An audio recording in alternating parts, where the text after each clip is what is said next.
Welcome to my online E-math classes.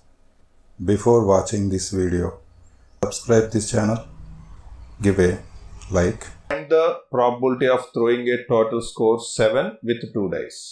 ఇందాకట్లాగే score 7 అవ్వాలంటున్నాడు కాబట్టి n of s ఎంత మనకి 2 dice ఉన్నాయి కదా, అంతేనా? 2 డైస్ అన్నాడు కదా, 2 డైస్ అంటే 6 into 6 how much 36. Total score 7. Total score 7 అంటే ఏ ఈక్వల్ టు గెట్టింగ్ సమ్, ఆ ఈవెంట్ అనమాట, గెట్టింగ్ సమ్ 7.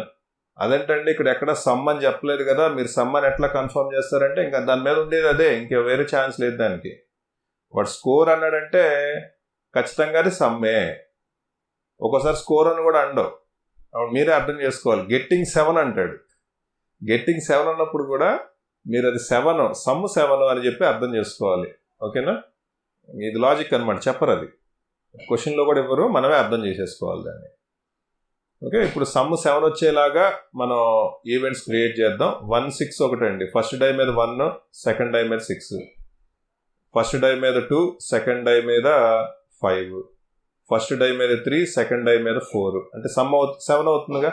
చూడండి, 1 + 6 7, 2 + 5 7, 3 + 4 7, 4 3, 4 + 3 కూడా 7, అలాగే 5 2, అలాగే 6 1. టోటల్ ఎన్ని వచ్చినాయి? మొత్తం వచ్చేసినట్టున్నాయి కదా. So n of A equal to ఎంత చూడండి, 1 2 3 4 5 6 వచ్చినాయి మొత్తం టోటల్గా. So probability of A equal to, ఈ ఫార్ములా రాయాలి మీరు ఖచ్చితంగా, n of A by n of S అని రాయాలి. ఆ తర్వాత మాత్రమే నెంబర్స్ ఇవ్వాలి. 6/7 answer. Please subscribe this channel and enable bell notification.